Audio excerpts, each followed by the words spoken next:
السلام علیکم ورحمۃ اللہ وبرکاتہ۔ الحمد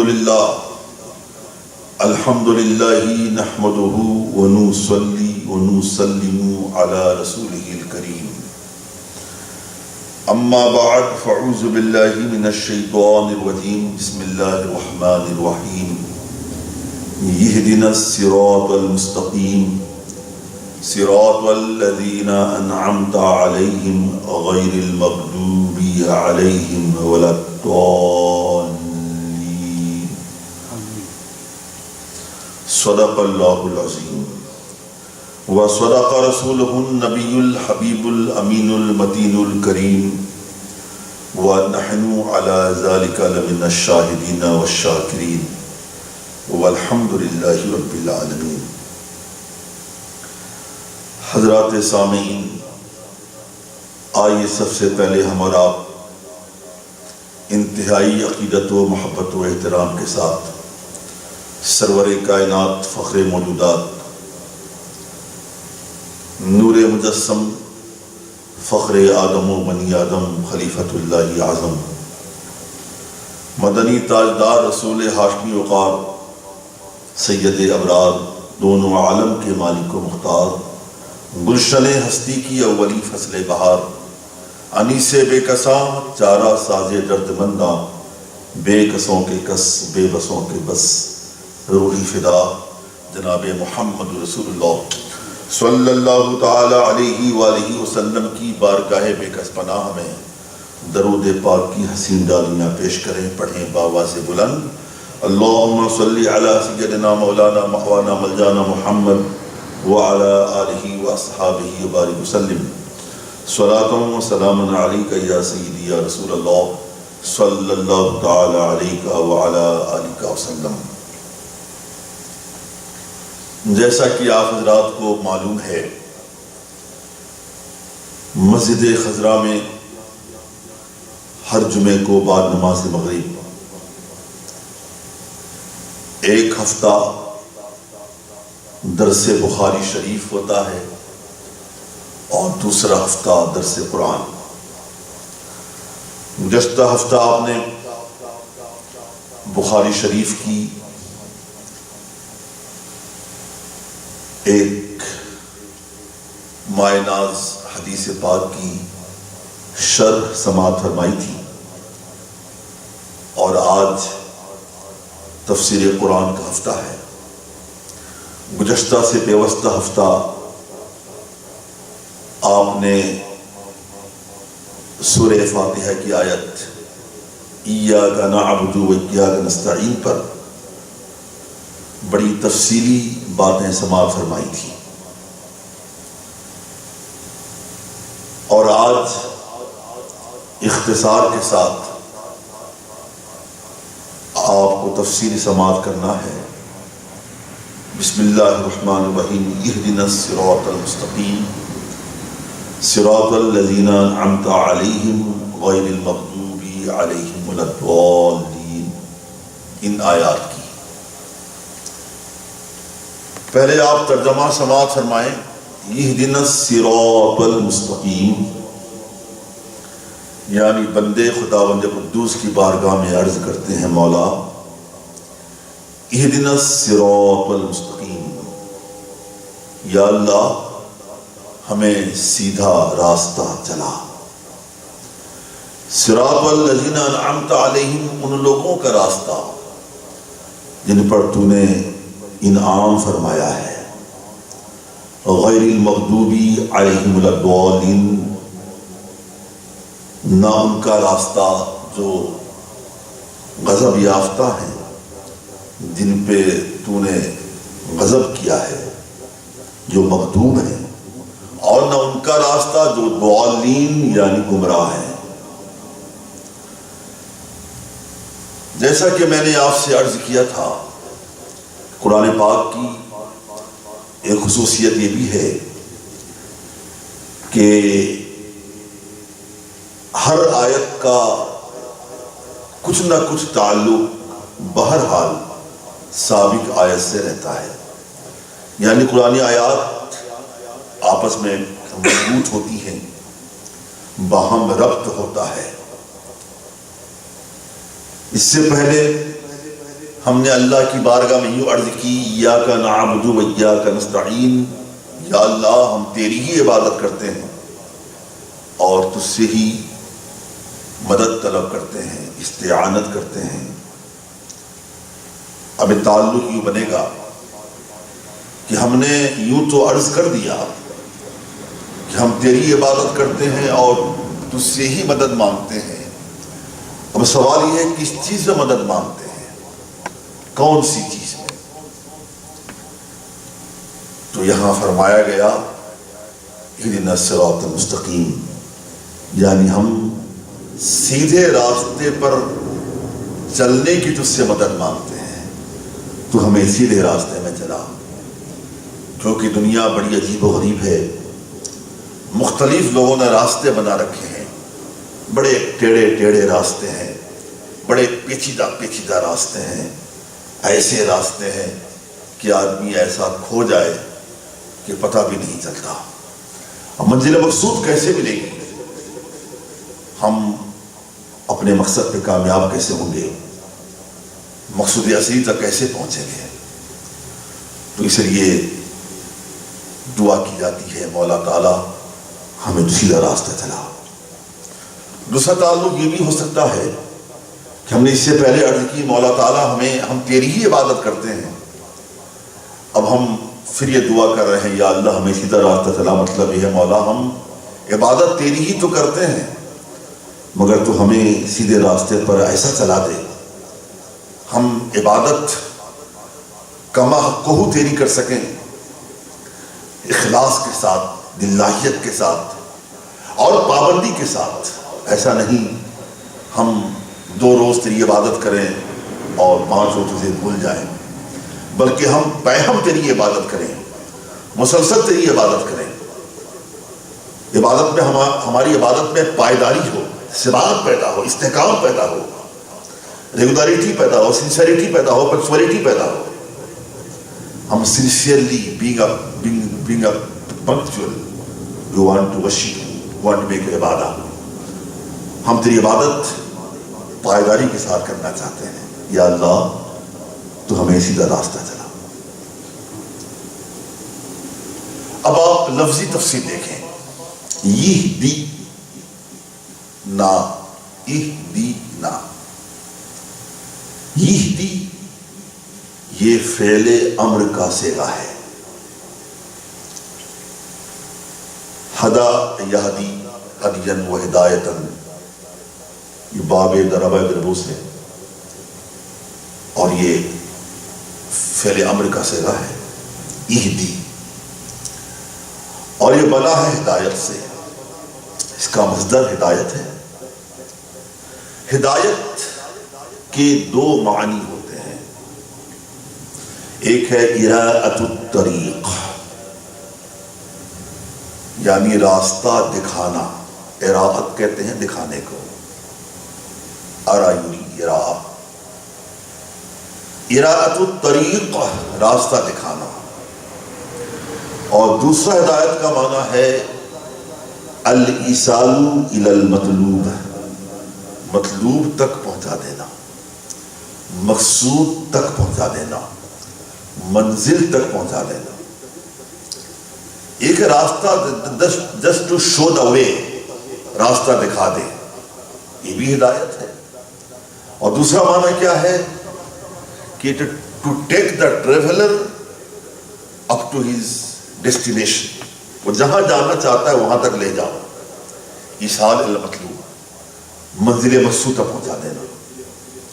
اب ایک نحو کے قاعدے کے لحاظ سے یہاں اراءۃ الطریق کا معنی نہیں ہے کہ راستہ دکھا، اس لیے کہ اگر ایسا ہوتا تو پھر اہدنا کے بعد صلہ الی آتا، یہاں الی نہیں ہے، یہ دینا الی الصراط المستقیم نہیں کہا جا رہا ہے، بلکہ بغیر لفظ الی صلہ کے رب نے فرمایا اہدنا الصراط المستقیم۔ چونکہ یہاں صلہ الی ہے نہیں تو لہٰذا یہ معنی قطعی مناسب نہیں ہے کہ یوں معنی کیا جائے یا اللہ تو ہمیں سیدھا راستہ دکھا، اور دوسری بات یہ ہے کہ دکھانے پہنچانے میں خاصا فرق ہے. کتنا بڑا فرق ہے آپ محسوس کر رہے ہوں گے. دیر از a big difference between to show the way and to take a person to its destination. There is a big difference. اگر کسی نے راستہ دکھا دیا آپ کو، کوئی ضروری نہیں ہے کہ آپ منزل مقصود تک پہنچ جائیں. ممکن ہے کہ راستہ دکھا تو دیا اس نے، بتا تو دیا ہے، راستے میں کہیں بہک گئے آپ. جو اس نے راستہ بتایا تھا، جو راہیں بتائی تھی، سڑکیں بتائی تھی، گلیاں بتائی تھی، موڑ بتائے تھے، آپ بھول گئے. یا یہ ہے کہ راستے کے پیچ و خم میں آپ پھنس گئے، اب صحیح راستہ مل نہیں رہا ہے، منزل دور ہوتی چلی جا رہی ہے، منزل کا نام نشان نہیں مل رہا. تو راستہ دکھانے سے ضروری نہیں ہے کہ آدمی منزل مقصود تک پہنچ جائے. ہاں، آدمی منزل تک پہنچتا کب ہے؟ اور راہبر ایسا ہو کہ راستہ دکھائے نہیں بلکہ آپ کو ساتھ لے کے چلے اور منزل تک پہنچاتے. اور ظاہر سی بات، اب بہکنے کا سوال نہیں ہے، منزل مل گئی آپ کو. اب رب کائنات کی بارگاہ میں ہم دعا کرتے ہیں، مولا ہمیں سیدھا راستہ دکھا.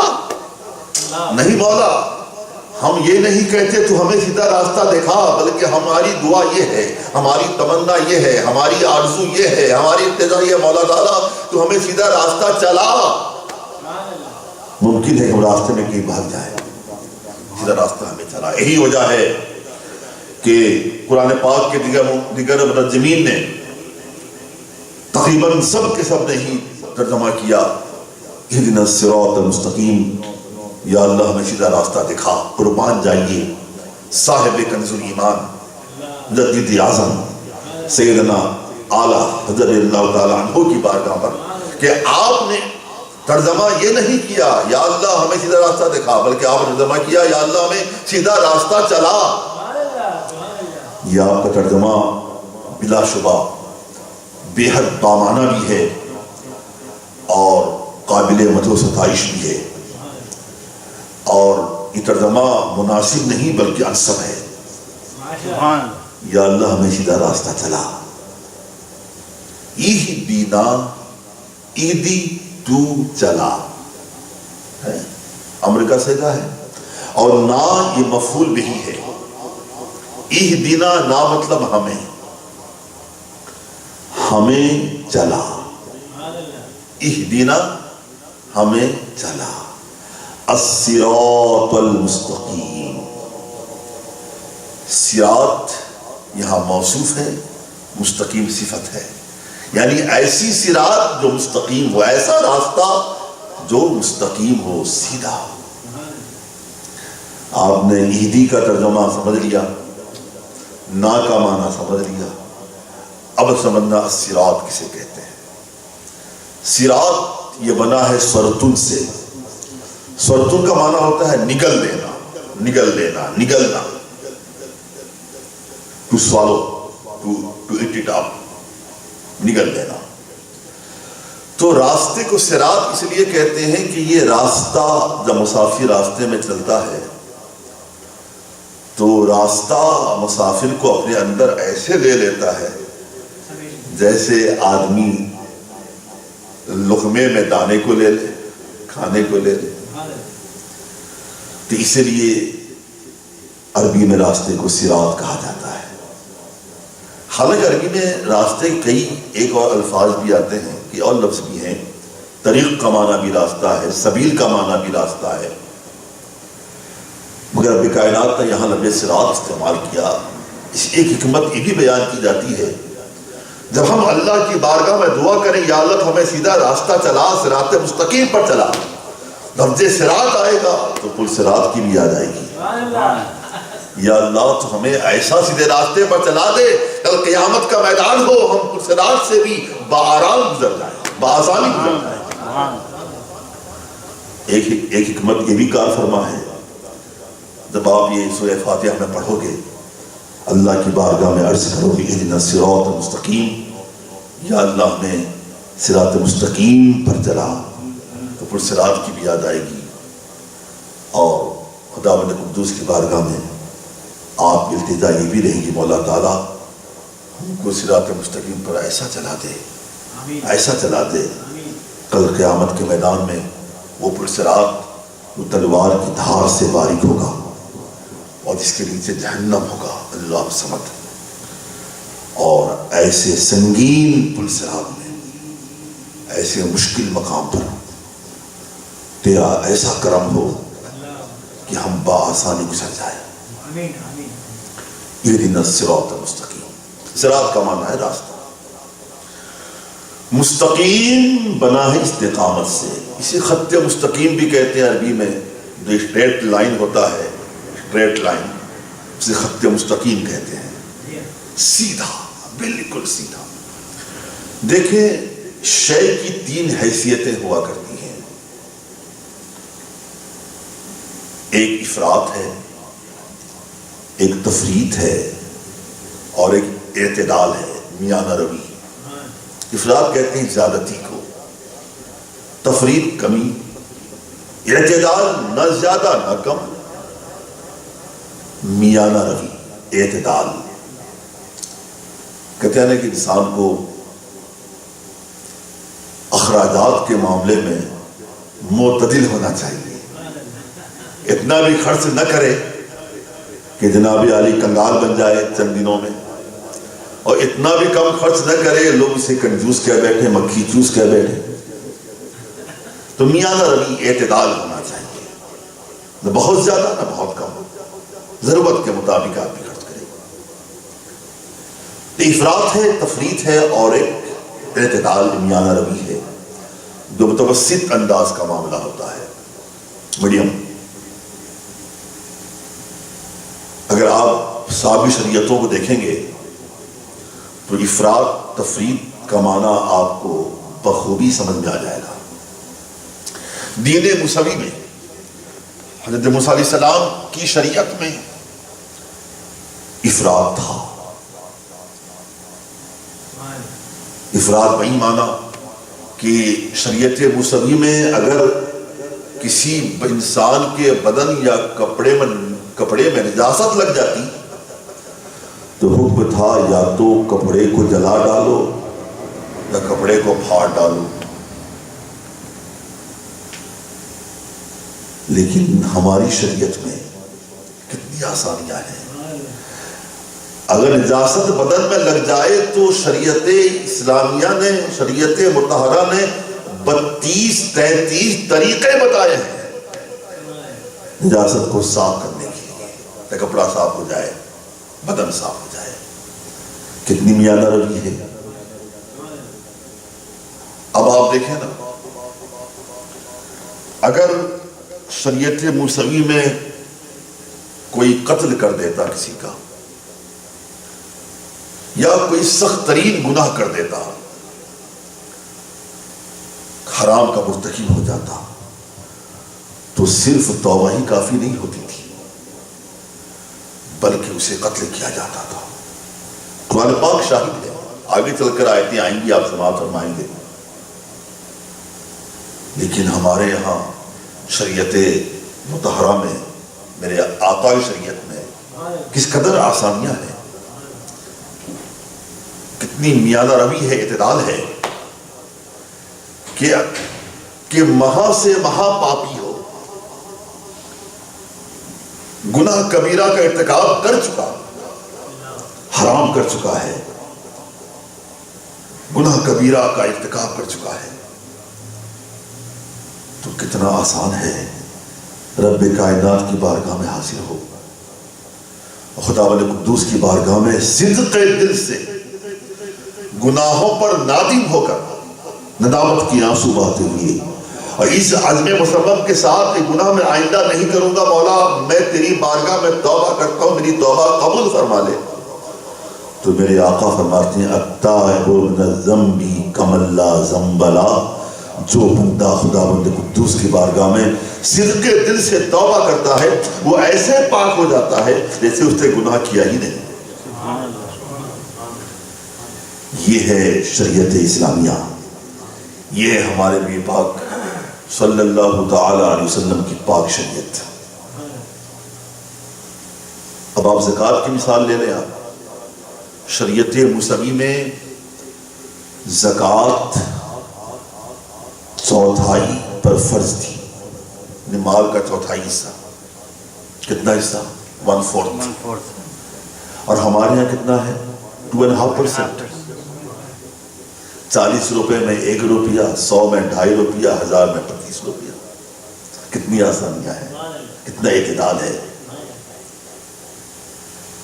شریعت عیسائی میں شراب جائز تھی، تو شراب پیا کرتے تھے، اور شراب سے نقصانات کس قدر ہیں، جسمانی بھی، ذہنی بھی، معاشی بھی، یہ چندہ بتانے کی ضرورت نہیں ہے۔ تو اسی لیے میرے خدا نے فرمایا وَجَعَلْنَاكُمْ أُمَّةً وَسَطًا، اور کما قال کہ ہم نے اس امت کو امت وسط بنایا، درمیانی امت بنایا۔ تو اس شے کی 3 حیثیتیں ہوتی ہیں، افراط، تفریط، میانہ روی۔ اب یہاں پر خداوند قدوس کی بارگاہ میں دعا کی جاتی ہے، اہدنا الصراط المستقیم، یا اللہ تو ہمیں سیدھا راستہ چلا، نہ افراط نہ تفریط، ہمیں تو میانہ رو بنا دے۔ ہم معاملات میں، معاشیات میں، زندگی کے شعبہ جات میں ہم میانہ رو رہے، نہ ہم افراط کے شکار ہوں نہ تفریط کے شکار ہوں۔ یا اللہ تو ہمیں سیدھا راستہ چلا، اہدنا الصراط المستقیم۔ اور سیدھا راستہ یہ صرف عبادت میں نہیں، ریاضت میں نہیں، معاملات میں نہیں، سیدھا راستہ عقائد میں بھی، عبادت میں بھی، معاملات میں بھی۔ یا اللہ تو ہمیں سیدھا راستہ معاملات میں بھی چلا، عبادات میں بھی چلا، اور عقائد میں بھی چلا۔ اس کی وجہ یہ ہے کہ لوگوں نے جانے کیسے کیسے عقائد بنا رکھے ہیں، اس قدر ایمان کی راہوں میں لوگوں نے رکاوٹیں پیدا کر دی ہیں، نئے نئے عقیدے بنا کر۔ ایک عام انسان پریشان ہو جاتا ہے، کہاں جائے، کدھر جائے۔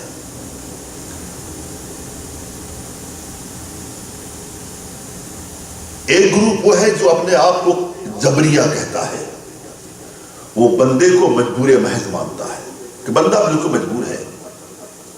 ایک ہے جو قدریہ، وہ بندے کو مختار کل مانتا ہے، جو چاہے کرے بندہ۔ لیکن تو صحیح سیدھا راستہ عقائد میں یہ ہے، صراط مستقیم، نہ بندہ مجبور ہے نہ بندہ مختار ہے۔ بندہ مجبور بھی ہے، مختار بھی ہے۔ ایسا نہیں ہے کہ محض مجبور ہے، ایسا نہیں کہ محض مختار ہے۔ مطلب یہ ہے کہ ہم بندے خلق میں مجبور ہیں مگر قسم میں مختار ہیں۔ اب ایک جماعت وہ ہے اللہ صمد، جو اہل بیت کی توہین کرتی ہے، جنہیں خوارج کہا جاتا ہے، اللہ صمد۔ اور ایک جماعت وہ ہے جو اہل بیت کی تعریف میں قرابے ملا دیتی ہے، مگر حال یہ ہے کہ صحابہ کرام کی توہین کرتی ہے، صحابہ کرام شان میں گستاخی کرتی ہے۔ یہ لوگ بھول گئے رسول کائنات صلی اللہ علیہ وسلم کی بڑی پیاری حدیث ہے صحابہ کرام کے بارے میں، اصحابی کالنجوم بِأَيِّهِمْ اقْتَدَيْتُمْ اِهْتَدَيْتُمْ۔ میرے آقا فرماتے ہیں کہ میرے صحابہ ستاروں کی مانند ہیں، ان میں سے جس کی اقتدا کرو گے راہ راست میں رہو گے۔ اور سرکار صلی اللہ علیہ وسلم نے اہل بیت کے بارے میں ارشاد فرمایا، مثلو اہل بیتی کا سفینتی نوح، میرے اہل بیت کی مثال سفینہ نوح کی طرح ہے، جس میں سوار ہوا وہ نجات پا گیا، کامیاب ہو گیا۔ تو سرکار نے صحابہ کو ستارے کہا، ستاروں سے تعبیر فرمایا، اور سرکار نے اہل بیت کو سفینہ یعنی کشتی کہا۔ اب ظاہر سی بات ہے، جو سمندر میں سفر کر رہا ہے اس کو کشتی کی بھی ضرورت ہے اور ستاروں کی بھی ضرورت ہے۔ وہ ستاروں کی بنیاد پر راہیں دیکھتا ہے، اپنی منزلوں کا پتہ لگاتا ہے۔ کشتی نہ ہو سفر کیسے ہوگا، ستارے نہ ہو راستوں کا پتہ کیسے چلے گا؟ تو معلوم کیا ہوا، ایک مسافر کو کشتی کی بھی ضرورت ہے، ستاروں کی بھی ضرورت ہے۔ اللہ کا فضل ہے، ہم صحابہ کرام کو بھی مانتے ہیں، اہل بیت کو بھی مانتے ہیں۔ ہم صحابہ کرام کو بھی مانتے ہیں بے شک اور اہل بیت کو بھی مانتے ہیں. بے شک یہ کشتی ہے اہل بیت صحابہ ستارے. تو مطلب یہ ہے کہ عقائد کے معاملے میں بھی کچھ جماعتیں ایسی بن گئی اللہ الصمد جو کلمہ پڑھنے کے باوجود بھی نمازیں بھی پڑھتے ہیں, روزے بھی رکھتے ہیں, حج کرتے ہیں, زکات دیتے ہیں, تسبیحیں خوب ہلاتے ہیں, مگر حال یہ ہے جناب نبی پاک صلی اللہ علیہ وسلم کی شان میں معاذ اللہ ثم معاذ اللہ کیچڑیں اچھالنے کی ناپاک کوششیں کرتے ہیں. کبھی آپ علم غیب کا انکار کرتے ہیں, کبھی آپ اختیار کا انکار کرتے ہیں, کبھی آپ کے نور ہونے پر کلام کرتے ہیں, کبھی معاذ اللہ نبی پاک صلی اللہ علیہ وسلم اپنے جیسا بشر کہتے ہیں, گاؤں کے چودھری جیسی مثال دیتے ہیں معاذ اللہ ثم معاذ اللہ, اور یہاں تک کہہ دیتے ہیں کہ نبی حیات نہیں ہے, مر گئے, مٹی میں مل گئے. استغفر اللہ, توبہ. کچھ جماعتیں وہ ہیں جو ولیوں کے خلاف ہوتی ہیں, ولیوں دشمنی رکھتی ہیں, ولیوں سے ولیوں کی شان میں گستاخیاں کرتی ہیں. حالانکہ میرے خدا نے فرمایا ہے, حدیث قدسی ہے, من عاد لی ولیا فقد آذنتہ للحرب. اس نے میرے کسی ولی سے دشمنی کی, جان لے میری جانب سے اس کے لیے اعلان جنگ ہے. جب ایک ولی سے دشمنی کرنے سے خداوند قدوس اعلان جنگ فرماتا ہے, اب جو نبیوں کے نبی کی توہین کرتا ہو, رسولوں کے رسول کی گستاخی کرتا ہو, اس کا کیا عالم ہوگا. اللہ کی پناہ. تو اہدنا الصراط المستقیم, یا اللہ تو ہمیں سیدھا راستہ چلا. عقائد میں بھی جتنے بدعقیدے ہیں مولا, بدعقیدگی کے راستوں سے ہمیں بچا. عقائد میں ہمیں صحیح راستہ چلا تاکہ ہم نبی پاک صلی اللہ علیہ وسلم سچے پیروکار بن سکیں, اور ہم مومن کامل بن سکیں. رسول سے بھی محبت ہو, صحابہ سے بھی محبت ہو, اہل بیت سے بھی محبت ہو, اولیاء کا احترام بھی ہمارے دل میں رہے. اور تو ہمیں عقائد کے معاملے میں سیدھا راستہ ایسا چلا کہ بدعقیدے ہزار کوششیں کر لیں مگر ہمارے ایمان و عقیدے پر شبخون مارنے کی جرأت نہ کر سکے. سبحان اللہ. اہدنا الصراط المستقیم, یا اللہ تو ہمیں سیدھا راستہ چلا. عقائد میں بھی یعنی ایمانیات میں بھی, عبادات میں بھی, معاملات میں بھی. عبادات میں کیا مطلب, یا اللہ تو ہمیں سیدھا راستہ چلا, ہم تیری عبادت ایسا نہیں ایک دن کریں 2 دن چھوڑ دیں, بلکہ عبادتوں میں استقلال ہو, پائیداری ہو, ثبات ہو, استحکام ہو, ریگولرٹی ہو, سنسیریٹی ہو.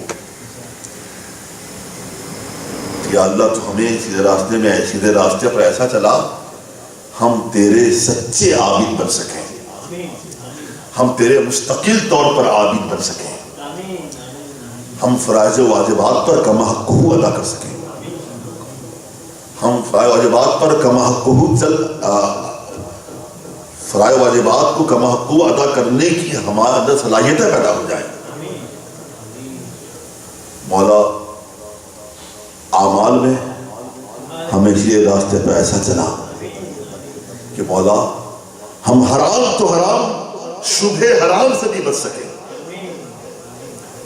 ہم ناجائز کاموں سے بچ سکیں, ہم گناہ کے راستے سے ہم بالکل الگ تھلگ رہیں.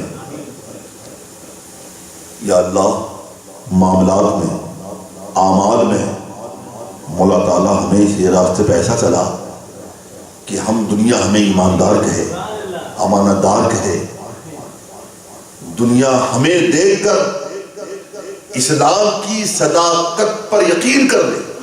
سبحان اللہ. آج ہمارا معاملہ کیا ہے؟ ایمان کا تو معاملہ دیکھ ہی رہے ہیں آپ, عقیدے کا معاملہ وہ جانے کہاں کہاں منہ مار رہے, نہ ایمان کی اہمیت سمجھ رہے ہیں, نہ عقیدے حقیقت کو سمجھ رہے ہیں. اور عمل کا معاملہ ایسا ہے اللہ الصمد, اگر ہم 24 گھنٹے میں خود اپنا جائزہ لیں, اس لیے کسی نے بڑے پتے کی بات کہی ہے کہ آدمی جب خود کو اچھا کہہ دے تو اس کے اچھا ہونے میں کوئی شبہ نہیں ہے. آدمی خود کو اچھا کہے. مجھے آپ اچھا کہتے ہو، ضروری نہیں اچھا ہوں میں. مجھے آپ نے نیک کہا، متقی کہا، پرہیزگار کہا، دانے تعریفوں میں پل باندھ دیے آپ نے، من عالم کے مندانا. میں خود کا محاسبہ کروں نا، میں خود کا تجزیہ کروں. Let me investigate by my self, let me verify my deeds by my self. میں کیا کرتا ہوں میں جانتا ہوں، آپ نہیں جانتے. آپ نے میرے ظاہر کو دیکھا ہے، باطن کہاں دیکھا آپ نے؟ جتنے گھنٹے آپ کے پاس ہوں آپ مجھے دیکھ رہے ہو، بڑا اچھا بندہ ہے بھائی. جب میں آپ کی نگاہوں سے اوجھل ہو گیا اس وقت آپ نے مجھے کہاں دیکھا؟ تجزیہ کیسے کر پاؤ گے آپ؟ دیکھیے بندہ خود کا محاسبہ کرے نا. بندہ 24 گھنٹے میں ہر لمحہ کیا کر رہا ہے وہ خود جانتا ہے. اگر بندہ خود کا محاسبہ کرنے کے بعد اگر کہہ دے کہ میں واقعی اچھا ہوں، یقیناً وہ اچھا ہے، لوگوں کہنے کی بنیاد پر نہیں. اسی لیے حدیث پاک ہے کہ من عرف نفسہ فقد عرف ربہ. اس نے اپنے آپ کو پہچان لیا، رب کائنات کو پہچان لیا. سبحان اللہ. اپنے آپ کو پہچانے، پہلے اپنے آپ کا محاسبہ کریں. اہدنا الصراط المستقیم، یا اللہ تمہیں سیدھے راستے پر چلا. کیا مطلب؟ عقائد میں، ایمانیات میں، عبادات میں، اعمال میں، معاملات میں، زندگی کے تمام شعبوں میں. یا اللہ ہمیں سیدھے راستے پر چلا. آمین. لیکن یاد رہے کہ ایمان اصل ہے اور اعمال اس کی فرع ہے. ایمان بنیاد ہے. اگر ایمان سلامت ہے، ایمان آپ کا پائیدار ہے، تو پھر آپ کے اعمال بھی اللہ کی بارگاہ میں قابل قبول ہیں. اگر ایمان سالم نہیں تو 1000 عمل کرو، نمازیں پڑھو، روزے رکھو، تقوی شعار بن جاؤ، جو زہد و ورع کے شہسوار بن جاؤ، عابد شب زندہ دار بن جاؤ، تہجد گزار بن جاؤ، نوافل وغیرہ کے پڑھنے کی عادی بن جاؤ، آپ کے سجدے آپ کے منہ پر مار دیے جائیں گے. ایمان اصل ہے. لہذا عقیدے پر بہت ہی زیادہ زور دینے کی ضرورت ہے. سمجھا جائے کہ اصل عقیدہ کیا ہے، ایمان کیا ہے. اہدنا الصراط المستقیم، مولا ہمیں سیدھے راستے پر چلا. اچھا یہاں دیکھیں دعا کا طریقہ بتایا جا رہا ہے. اللہ یہ نہیں کہہ رہا یوں کہو کہ اہدی الصراط المستقیم، یا اللہ تو مجھے سیدھے راستے پر چلا. ایسا نہیں کہا جا رہا ہے، بلکہ اہدنا الصراط المستقیم، مجھے نہیں، یا اللہ تو ہمیں سیدھے راستے پر چلا. تو معلوم کیا ہوا؟ خدا والے قدوس ہمیں ذہن دے رہا، میرے بندو جب دعا مانگو میری بارگاہ میں صرف اپنے واسطے نہیں مانگو، سب کے لیے مانگو، پوری جماعت کے لیے مانگو، سارے مسلمانوں کے لیے مانگو. اہدنا الصراط المستقیم. اگر تم سب کے لیے مانگو گے، سب میں تم بھی تو شامل ہو. سبحان اللہ. اب تم سب کے لیے دعا کر رہے ہو، پوری جماعت کے دعا کر رہے. جماعت کے اگر ایک بندے کے حق میں دعا قبول ہوئی، تمہاری بھی دعا قبول ہو جائے گی.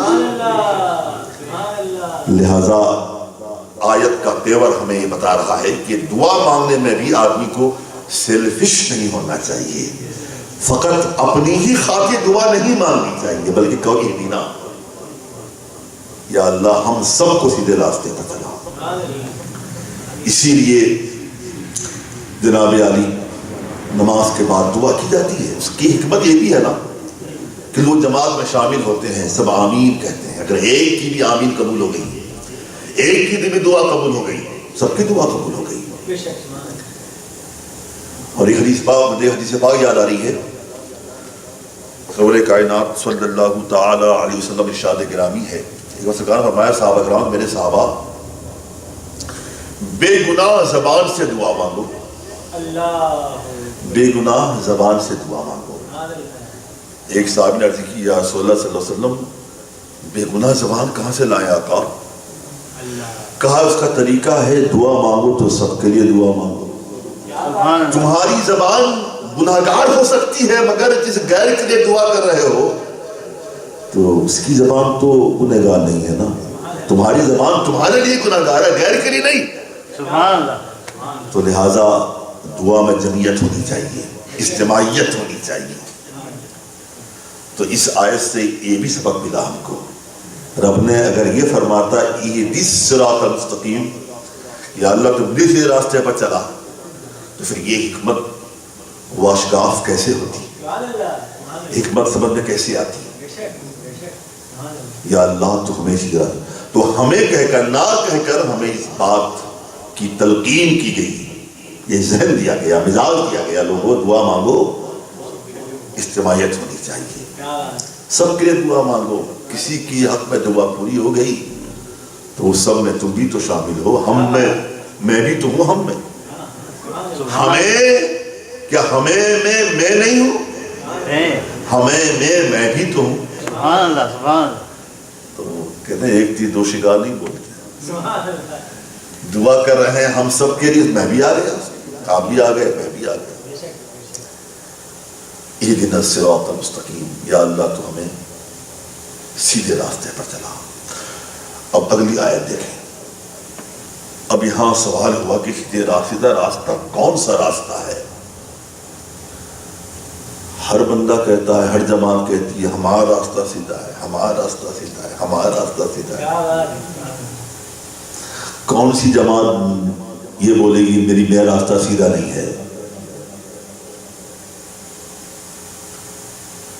سب اس بات کے دعوے دار ہیں ہم سیدھے راستے پہ چل رہے ہیں، ہمارا راستہ سیدھا ہے، ہمارے پاس آ جاؤ، ہماری جماعت میں آ جاؤ، ہمارے قافلے میں آ جاؤ، ہمارے عقیدے میں آ جاؤ، ہماری ٹولی میں آ جاؤ، جنت پہنچ جاؤ گے. سیدھا راستہ ہے کس کا؟ کون سا راستہ سیدھا ہے؟ میرے خداوند قدوس نے کیا پیارا جواب دیا، اور ساتھ میں جواب مطلب اللہ نے کتنی وضاحت کے ساتھ فرما دیا کہ بندو جب دعا کرو کہ یا اللہ ہمیں یہ راستے پر چلا، تمہارا اشکال پیدا ہو سکتا ہے کون سا راستہ، کس کا راستہ، میں بیان کر رہا ہوں. یوں دعا کرو، صراط الذین انعمت علیہم، یا اللہ ان کے راستے پہ چلا جن پر تو نے انعام فرمایا، ان بندوں کے راستے پر چلا جو تیرے انعام یافتہ ہیں، تیرے فیض و کرم سے سرشار ہیں، ان پر تیرے احسانات ہیں، انعامات ہیں، تیرے فیض و کرم کی برسات جن پہ ہوئی ہے، تیرے ان نیک بندوں کے راستے پہ چلا. پھر سوال پیدا ہوا انعام بندہ ہے کون؟ ہر ایک لگے بولنے کے یار میری جماعت بھی انعام یافتہ بندے ہیں، ہم انعام یافتہ بندے ہیں، ہمارے راستے پہ آ جاؤ، ہماری راہ پہ لگ جاؤ. تو رب کائنات نے اسی قرآن مقدس میں اس بات کی بھی وضاحت فرما دی. انعام یافتہ ہے کون؟ رب میرا فرماتا بسم اللہ الرحمن الرحیم، اولئک مع الذین انعم اللہ علیہم من النبیین والصدیقین والشہداء والصالحین. سبحان اللہ. کہ لوگوں میرے انعام یافتہ بندے وہ کون بندے ہیں؟ وہ میرے انبیاء ہیں، میرے صدیق ہیں، شہید ہیں، میرے نیک بندے ہیں، انعام یافتہ ہیں. سبحان اللہ. تو معلوم کیا ہوا؟ انعام یافتہ میں نبیین ہیں، انبیاء ہیں، صدیقین ہیں، شہداء ہیں، صالحین ہیں. تو یا اللہ تو ہمیں سیدھے راستے پہ چلا، ان کے راستے پر جن پر تمہیں انعام فرمایا. کیا مطلب؟ یا اللہ تو ہمیں سیدھے راستے پہ چلا، ان کے راستے پر. کن کے راستے پر؟ نبیوں کے راستے پر، صدیقین کے راستے پر، شہداء کے راستے پر، صالحین یا نیک بندوں کے راستے پر. اور رب کائنات جنہیں انعام یافتہ فرما دے، ان کے انعام یافتہ ہونے میں کیا شبہ رہ جاتا ہے؟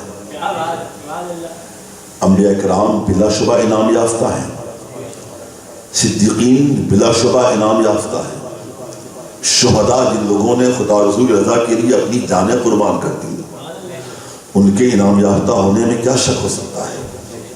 جو صالحین ہیں وہ نفس امارہ سے تا دم حیات جہاد کرتے رہے، نفس کو مارتے رہے، نفس کشی کرتے رہے، اور خداوند قدوس کی یادوں میں فنا ہوتے رہے، مستغرق ہوتے رہے۔ ان کے یہاں یافتہ ہونے میں کیا شبہ ہو سکتا ہے؟ یہ صالحین کون ہیں؟ یہ اولیاء اللہ کی ذوات مقدسہ ہے، اغواس کرام ہیں، اقطاب کرام ہیں، ابدال ہیں، اخیار ہیں، ابرار ہیں، صوفیاء کرام کی جماعتیں ہیں۔ یہ تو صالحین ہیں۔ یاد رہے رب نے ذکر نبیوں کا ہی فرمایا، صدیقین کا بھی فرمایا، شہداء کا بھی اور صالحین کا، اور اللہ نے صالحین کا ذکر اخیر میں فرمایا، نبیوں کے بعد، صدیقین کے بعد، پھر شہداء کے بعد۔ اور صالحین میں بڑی تعمیم ہے، صالحین میں انبیاء بھی داخل ہیں، صالحین میں صدیقین بھی ہیں۔ کیا صدیقین صالح نہیں ہیں، نیک نہیں ہیں؟ صالحین میں انبیاء بھی داخل ہیں، صدیقین بھی داخل ہیں، شہداء بھی داخل ہیں۔ رب نے پھر صالحین کیوں کہا؟ تاکہ بندے صرف یہ نہ سمجھیں کہ انعام یافتہ صرف میرے نبیین انبیاء ہیں، صدیقین ہیں، شہداء ہیں، بلکہ صالحین بھی ہیں۔ ذکر الگ اس لیے کیا گیا تاکہ اس میں اولیاء اللہ بھی شامل ہو جائیں، صوفیاء کرام بھی شامل ہو جائیں، اللہ کے دیگر نیک بندے بھی شامل ہو جائیں۔ جو شہداء نہیں ہیں وہ شامل ہو جائیں، صدیقین نہیں ہیں وہ شامل ہو جائیں، نبیین نہیں ہیں وہ شامل ہو جائیں۔ اور اولیاء اللہ کا کم احسان ہے ہم پر؟ ان کا راستہ سیدھا راستہ بھلا کیوں نہیں ہو سکتا؟ کیوں نہیں ہے؟ اسی قرآن مقدس نے شہیدوں کے بارے میں برملا ارشاد فرمایا، اولا تحسبن الذین قتلوا فی سبیل اللہ امواتا، جو خدا کی راہ میں مارے جائیں انہیں مردہ گمان تک نہ کرو۔ دوسرے پارے میں سورہ بقرہ میں کہا تھا اولا تقولوا، جو خدا کی راہ پہ مارے جائیں انہیں مردہ نہ کہو، اور یہاں فرمانا اولا تحسبن، ارے مردہ کہنا تو بہت دور ہے، مردہ گمان بھی نہ کرو، بلکہ وہ زندہ ہیں، انہیں روزی پہنچائی جاتی ہے، قبروں تک روزی پہنچائی جاتی ہے۔ عند ربہم یرزقون کما قال، رب کی جانب سے ان کی قبروں میں رزق پہنچایا جاتا ہے۔ شہداء زندہ ہیں۔ شہید نے میدان کارزار میں اللہ اور رسول کی محبت میں سب کچھ قربان کر دیا، یہاں تک کہ جان تک قربان کر دی، یہ کہتے ہوئے جان دی ہوئی اسی کی تھی، جان دی ہوئی اسی کی تھی۔ حق تو یہ ہے کہ حق ادا نہ ہوا، حق تو یہ ہے کہ حق ادا نہ ہوا۔ یہ تو آپ نے شہیدوں کو دیکھا، ان کا مرتبہ دیکھا، قرآن کیا ان کا مرتبہ بیان کر رہا ہے۔ اب ذرا اولیاء کو دیکھیں، صوفیاء کرام کو دیکھیں، اگر ان کی عظمتیں سمجھنا ہے حدیث پاک سماعت فرمائے۔ نبی پاک صلی اللہ علیہ وسلم نے ایک جنگ کے بعد جب آپ اور صحابہ لوٹ رہے تھے تو میرے آقا نے فرمایا، میرے صحابہ الان نحن نرجع من الجہاد الاصغر الى الجہاد الاکبر۔ میرے صحابہ اب ہم جہاد اصغر سے جہاد اکبر کی جانب جا رہے ہیں، یعنی چھوٹے جہاد سے بڑے جہاد کی جانب جا رہے ہیں۔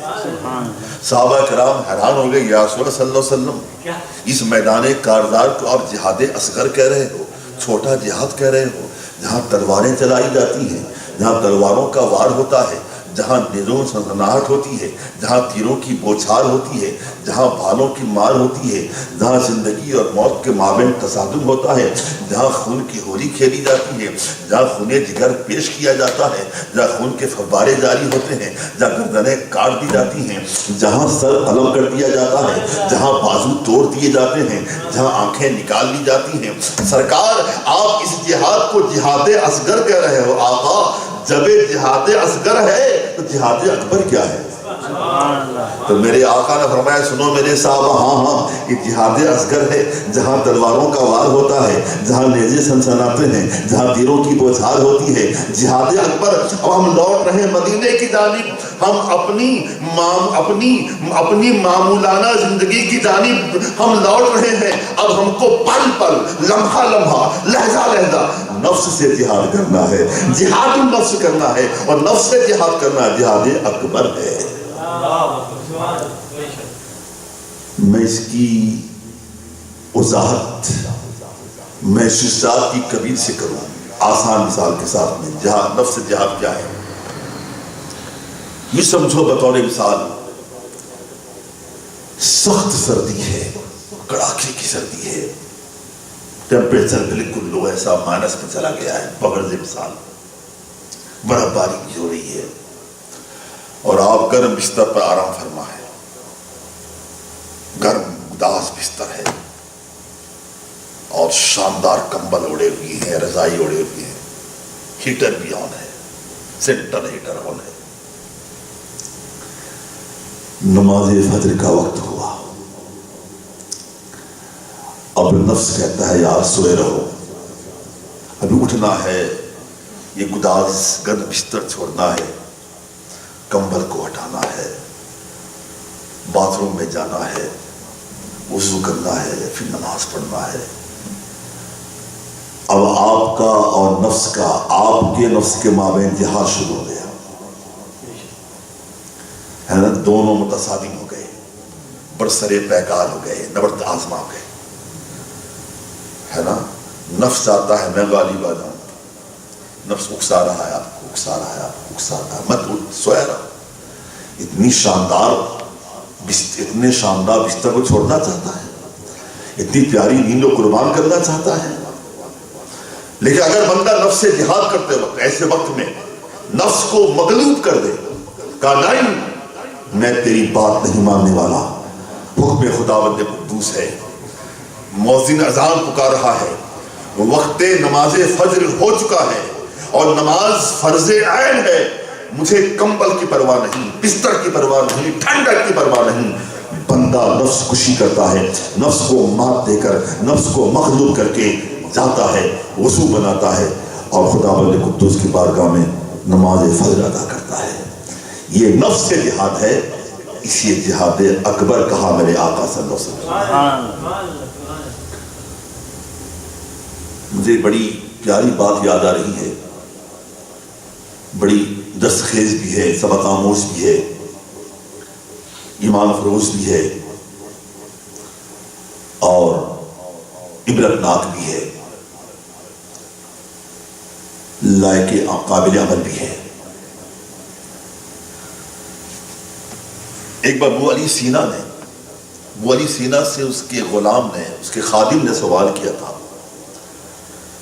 کہ جناب یہ بتائیے، مجھے میرے ذہن پہ سوال بار بار ٹکرا رہا ہے، ذہن کے پردے سے سوال کھٹک رہا ہے، کھل رہا ہے میرے ذہن میں، کہ آپ اتنے بڑے اسکالر ہیں، آپ کی علمی حیثیت اس قدر بلند و بالا ہے کہ بڑے بڑے اسکالرز آپ کی بارگاہ میں آ کر زانوی ادب طے کرتے ہیں، آپ کو اپنا استاد مانتے ہیں، اپنا پیشوا مانتے ہیں، رہبر مانتے ہیں، رہنما مانتے ہیں، مقتدا مانتے ہیں، مگر آپ لوگ تقلید آپ کی کر رہے ہیں، لوگ اقتداء آپ کی کر رہے ہیں، لیکن میرے ذہن پہ سوال یہ ابھرا ہے کہ آخر آپ محمد عربی صلی اللہ علیہ وسلم کی پیروی کیوں کرتے ہو؟ لوگ آپ کی پیروی کر رہے ہیں، دنیا آپ کی پیروی کر رہی ہے، اور عام لوگ نہیں بلکہ بڑے بڑے اسکالرز، بڑے بڑے دانشور، بڑے بڑے دانشمند، بڑے بڑے علم و فن کے ماہر، جو علم و فن میں تبحر رکھتے ہیں، تفحص رکھتے ہیں، استعداد رکھتے ہیں، مہارت تامہ رکھتے ہیں، وہ آپ کی بارگاہ میں زانو ادب طے کر رہے ہیں، آپ کو مقتدا مان رہے ہیں۔ آپ کو ابتدا کرنے کی ضرورت نہیں، تقریر کی ضرورت نہیں ہے، آپ کو کسی کو ماننے کی ضرورت نہیں ہے، آپ کے کسی کے پیروکار بننے کی ضرورت نہیں، مگر آپ آخر محمد عربی صلی اللہ علیہ وسلم پیروی کیوں کرتے ہیں؟ ولی سینا نے کہا کہ جناب تمہارا سوال اپنی جگہ ہے، جواب کا انتظار کرو، وقت آئے گا جواب مل جائے گا۔ وقت گزرتا گیا، دن گزرتا گیا، راتیں گزرتی گئی، موسم بدلتا رہا، سردی کا موسم آیا، سخت سردی تھی اور نماز فجر کا وقت ہوا جاتا ہے، بلکہ ہو چکا۔ ولی سینا نے خادم کا آواز دی کہ ایک لوٹا پانی لے کے آؤ، نماز فجر کا وقت ہو چکا ہے، وضو کی نماز پڑھنا ہے مجھے۔ خادم جواب دیتا ہے، حضور گستاخی معاف، معذرت خواہ ہوں، بے پناہ سردی ہے، کڑاکے کی سردی، جان لیوا سردی، جان کے لالے پڑ رہے ہیں، آقا زحمت کر لیں، خود ہی پانی لے لیں، مجھے معاف رکھیں، بڑی سردی ہے سرکار، جی نہیں چاہتا کہ بستر چھوڑوں میں۔ ولی سینا نے کوئی جواب نہیں دیا، بلکہ آپ نے بستر چھوڑا، پانی لیا، وضو کیا، نماز ادا کر لی۔ اس کے بعد اطمینان سے خادم اٹھا، جب ولی سینا کی بارگاہ میں آیا، ولی سینا نے کہا کہ خادم اب تیرے سوال کا جواب سن دے، تو نے سوال کیا تھا، دنیا میری پیروی کر رہی، دنیا میری پیروکار بنی ہوئی ہے، میں کیوں رسول پاک صلی اللہ علیہ وسلم کی پیروی کرتا، اس کا جواب تو نے آج خود ہی دے دیا۔ کیا تو میری پیروی نہیں کرتا؟ کیا تو میرا خادم نہیں ہے؟ کیا تو میری خدمتیں نہیں کرتا ہے؟ تو مجھے اپنا آقا نہیں مانتا؟ تو مجھے اپنا مولا نہیں مانتا؟ تو مجھے اپنا رہبر نہیں مانتا؟ تو مجھے اپنا رہنما نہیں مانتا ہے؟ مانتا ہے، ضرور مانتا ہے، تو میرا خادم ہے، میں تیرا آقا ہوں، تجھے میں نے ایک لوٹے پانی کے لیے کہا تھا، تو نے اعتذار کر دیا، معذرت چاہ لی، تو نے بستر کو چھوڑنا نہیں چاہا، تو نے اپنی طبیعت پہ عمل کیا، میرے حکم کو نہیں دیکھا، میری خواہش کو نہیں دیکھا، میری تمنا کو نہیں دیکھا۔ ارے سن، رسول کے بارے میں تو بول رہا ہے، ان کی پیروی کیوں کر رہا ہوں؟ رسول کے ماننے والے کو دیکھ، نہ وہ ٹھنڈک کی پرواہ کرتا ہے، نہ وہ گرمی کی پرواہ کرتا ہے، نہ وہ طوفان کی پرواہ کرتا ہے، نہ آندھی کی پرواہ کرتا ہے۔ وقت فجر ہو کے وقت ظہر ہو، مؤذن اذان گاہ پہ کھڑا ہو کر اذان پکار رہا ہے، اللہ اور رسول کا نام لے رہا ہے۔ سبحان اللہ، نعرے تکبیر، اللہ اکبر، نعرے رسالت، یا رسول اللہ، نعرے حیدری، یا علی، سبحان اللہ، سبحان اللہ۔ صراط الذین انعمت علیہم، ہم عرض کر رہا تھا جہاد اکبر یہ نفس جہاد ہے نا؟ گرمی کا موسم ہو، لو کے تھپڑے چل رہے ہوں، گرم گرم ہوائیں چل رہی ہیں، خواہ مسجد بازو میں ہو یا دور ہو، ظہر کا وقت ہے، نفس کہتا ہے یار گرمی میں پڑھ لے نماز، سخت گرمی ہے، لو کے تھپڑے چل رہے ہیں، بڑی پرحدت ہے زمین، گھر میں نماز پڑھ لے، مسجد بچ جاؤ، اور نفس سے جنگ شروع ہو گئی، جہاد شروع ہو گیا۔ اگر آپ نے ایسا کیا، نہیں میں لو کے تھپیڑوں کی پرواہ نہیں کرتا، میں گرم ہواؤں کی پرواہ نہیں کرتا، مجھے پرحدت ہوا و فضا کی پرواہ نہیں ہے، مجھے مسجد جانا ہے، جماعت نماز پڑھنا واجب ہے، میں مسجد جاؤں گا اور باجماعت نماز پڑھوں گا۔ گویا آپ نفس کو مار دے دی، نفس کو مغلوب کر دیا اور نفس پہ غالب ہو گئے، نفس سے جہاد میں آپ فاتح ہو کامران ہو گئے، مسجد پہنچ گئے، نماز باجماعت ادا کر لی۔ گویا آپ نے نفس سے جہاد نہیں کیا، سرکار کے فرمان کے مطابق جہاد اکبر کیا آپ نے۔ سبحان اللہ، سبحان اللہ۔ محترم، اب میں آپ کے ذہن کو قریب کروں، یعنی وہ شہداء جو خدا کی راہ پہ مارے جاتے ہیں، اور جہاد کس قدر جناب علی اہم بھی ہے اور سخت ہے، میدان کارزار پہ جانا، اپنا خون جگر پیش کرنا، اللہ رسول کے لیے جانوں کو قربان کر دینا، اس لیے کہ بندے کو سب سے زیادہ پیاری اپنی جان ہوتی ہے، اور بندہ جو اس کو سب سے پیاری ہے جو شے، اس شے کو قربان کرنے جا رہا ہے خدا کی رضا کے لیے، رسول کی رضا کے لیے. اور جناب علی جانے کیسے کیسے مقابلوں کا سامنا ہوتا ہے, یعنی مقابل کیسا آتا ہے, تلواروں کا بھی وار سہ رہا ہے, نیزوں کے بھی کا وار سہ رہا ہے, تیروں کی بوچھار بھی سہ رہا ہے, لہو لہان ہو رہا ہے, خون سے رنگین ہو چکا ہے, مگر اللہ رسول کی محبت میں ڈٹا ہوا ہے.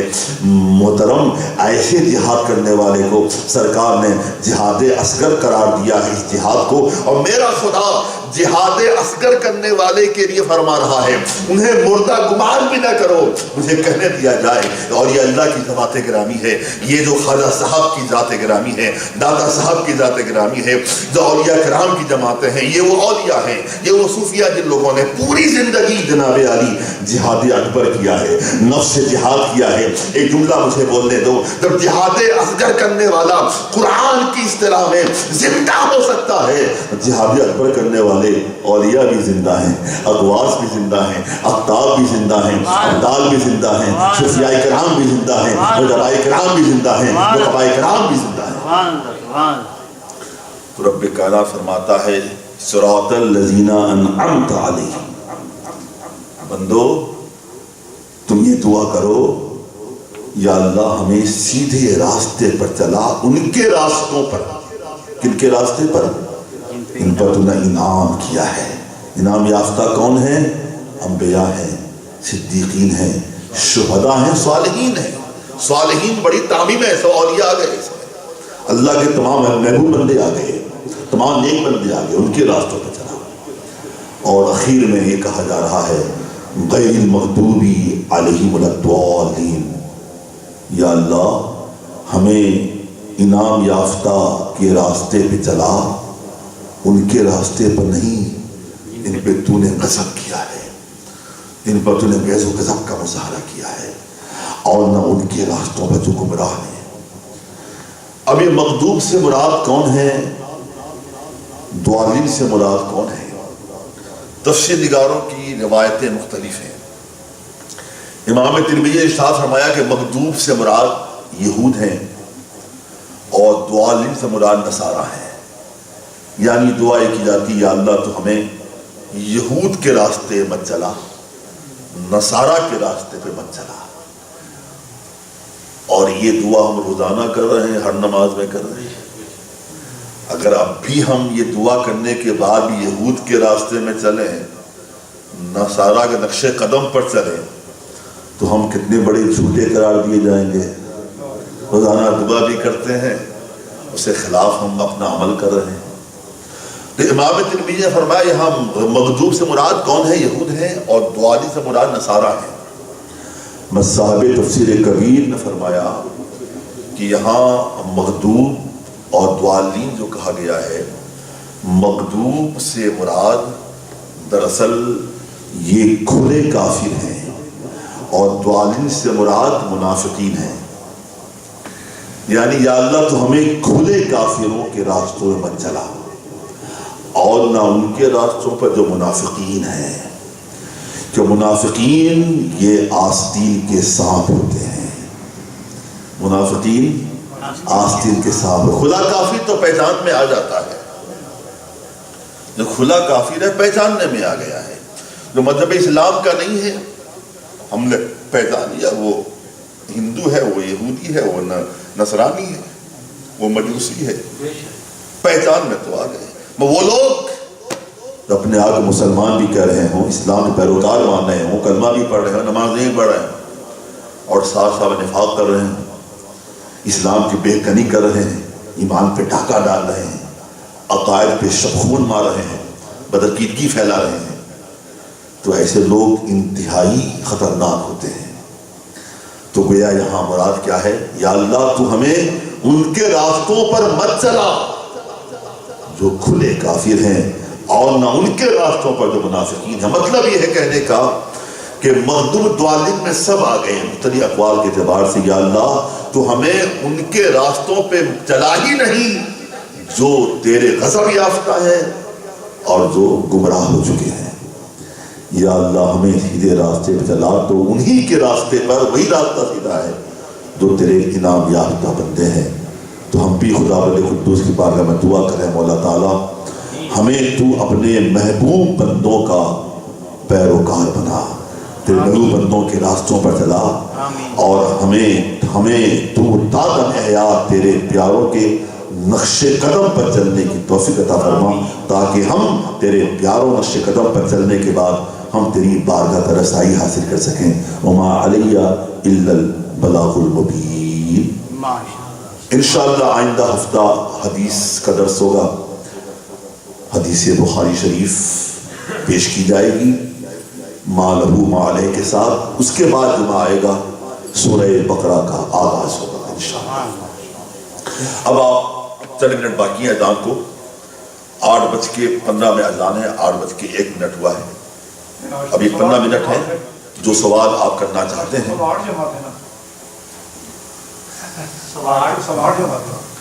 بس اذان ہوا چاہتی ہے، اب کوئی سوال اگر آپ کا ہو جلدی سے آپ پیش کریں، کنفیوژن ہو۔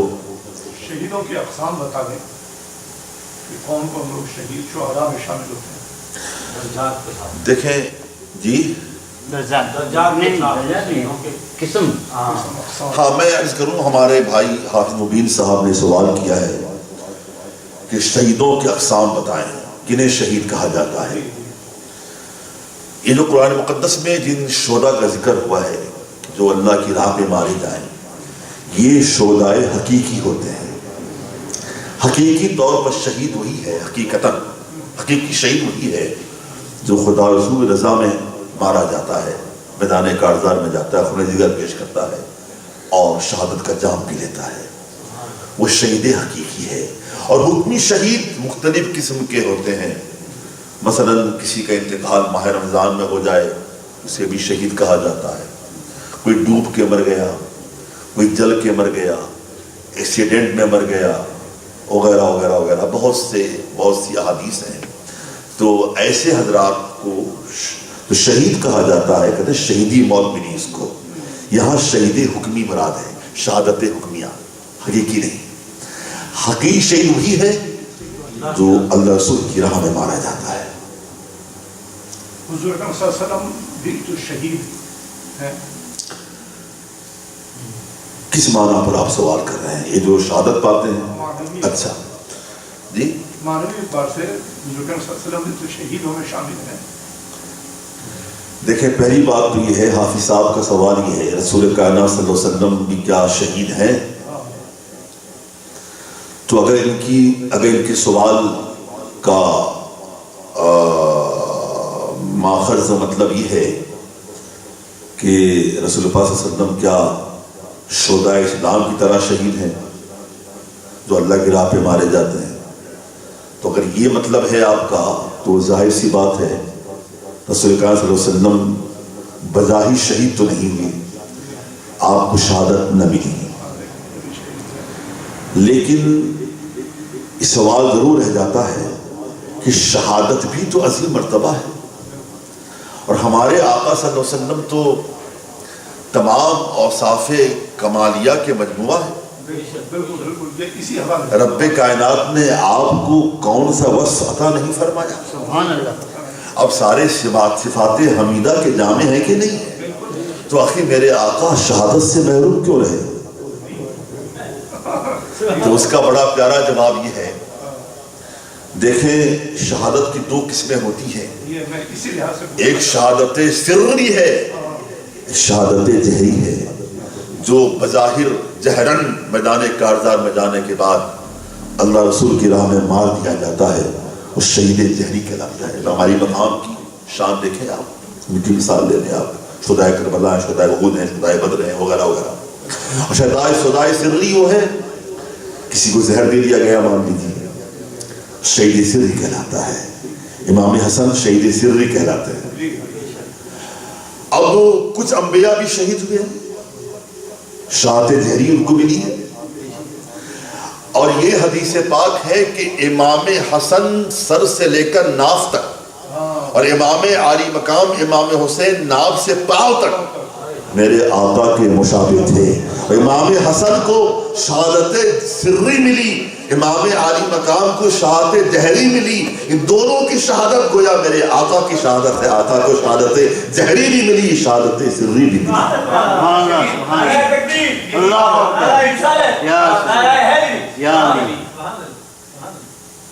بالکل میں یہی سننا چاہتا ہوں. اور شہید کا ایک معنی گواہ کے بھی آتا ہے.